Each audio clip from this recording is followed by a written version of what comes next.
but I see a lot of people don't understand this word very well. So now let's practice using apparently in sentences, but we will compare it with another word. Let's compare it with the word actually. Now, apparently you use when you think something is true, when you guess something is true, or people tell you it's true, but you're not sure if it's true. So this word apparently is about doubt. You use apparently when there is some doubt.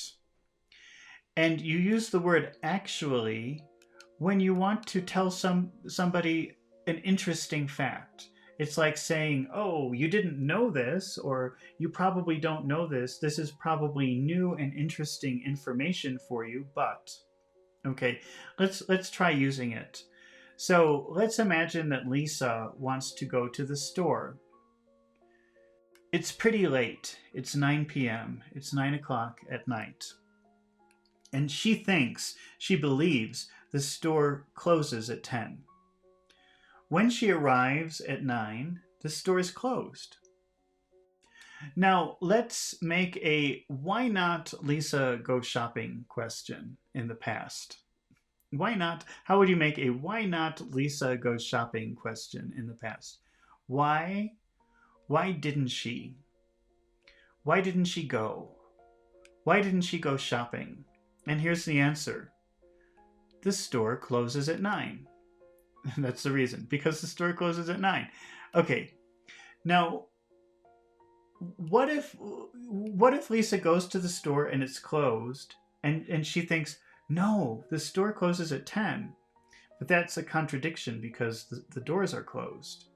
Maybe something is wrong. Okay, but now she has new information. Wait, I'm reading, I'm just talking now without reading, and I've already written everything out in a carefully explained way. Let me go back to my words that I wrote. So, the store is closed, but Lisa doesn't think that it's because they close at 10 or they close at 9. She thinks there's a problem. Something is wrong. This is not right. The store shouldn't be closed, but it is. So now she can say, apparently. Apparently, the store closes at 9, which means it looks like the store closes at 9, but I don't know. That doesn't seem true to me. That doesn't seem right. I guess the store closes at 9. So this word apparently puts a lot of doubt. Like, this is how it looks, but I don't think it's true. Apparently, the store closes at 9. So you say it because you don't believe it. Something else is wrong, maybe. Okay, let's use, what if when she arrives, she sees a sign and it says closing at 9? Now this is new and interesting information, actually. So what word can you put in front of the sentence which means, well, this is a surprise, this is new, this is something new and a surprise, something I didn't know before? Actually. Actually, the store closes at 9.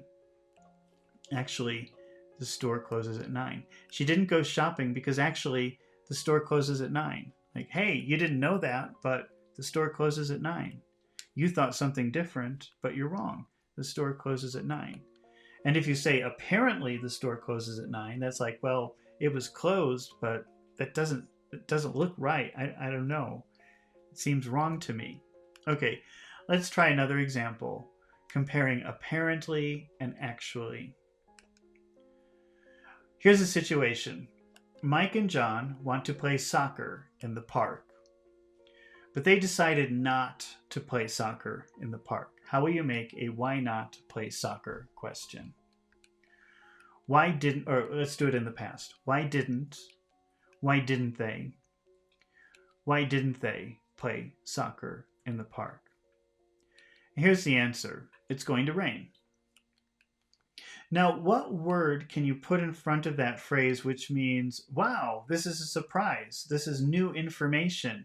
This is something that we didn't know before. Actually, it's going to rain. You would use actually. That's like, hey, here's some surprise information for you. Actually, it's going to rain. that actually is a signal. I'm going to give you some information you didn't know before. They didn't play soccer in the park because actually it's going to rain. Now let's use the same phrase, it's going to rain. And what word can you put in front of that which means, well, that's what people are telling me, but I don't really believe it? Apparently. Apparently it's going to rain. That means people are telling me, but I don't know, it doesn't look like it's going to rain. The sun is shining, the sky is beautiful, but apparently it's going to rain. They tell me, it's like saying they tell me it's going to rain, but I don't believe them. Apparently it's going to rain. Okay, let's go back to the story and see how they use the word apparently. He was standing beneath the big staircase. And remember, beneath means under. So he was standing under the big stairs. And Joe was at his arm, pleading with him.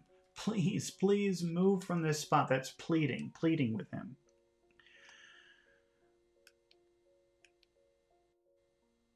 Apparently, he was trying to warn Stan of something. So that means it looks like, the way it seems, I guess he was trying to warn Stan of something, because he never said what would happen. He was just saying, move, move, go away.